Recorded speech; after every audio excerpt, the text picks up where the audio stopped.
نبی کریم صلی اللہ تعالیٰ علیہ وسلم نے پھر یہی اوصاف اپنے صحابہ کے اندر منتقل فرمائے، اپنے شاگردوں کے اندر منتقل فرمائے۔ یہی وجہ ہے کہ آپ صلی اللہ تعالیٰ علیہ وسلم کے یاروں کے القاب آپ نے خود عطا فرمائے۔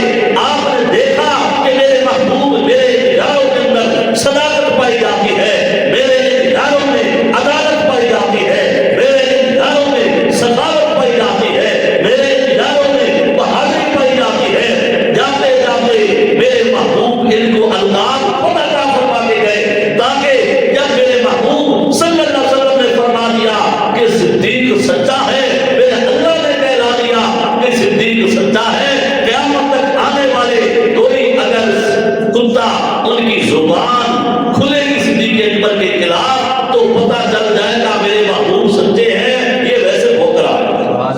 سبحان اللہ۔ قیامت تک کے لیے یہ زبان بند کر کے گئے۔ کہتے ہیں کسی نے کہا کہ کتوں کے بھونکنے سے فقیر کا کم نہیں ہوتا، تو میں کہتا ہوں کہ اگر صحابہ کے خلاف کوئی زبان کھولتا ہے تو اس زبان کھولنے سے صحابہ کی عزت عظمت میں کوئی فرق نہیں آتا۔ اس کائنات کے اعظم انسان نے، اس کائنات کے محبوب آدم نے میرے محبوب صلی اللہ علیہ وسلم نے جب ان کو اپنی زبان سے صدیق فرما دیا، ان کی زبان جیسی کسی کی زبان نہیں، ان کے کردار جیسا کسی کا کردار نہیں۔ ایسا انسان اللہ نے نہ پہلے پیدا فرمایا نہ میرے محبوب کے بعد پیدا ہوگا۔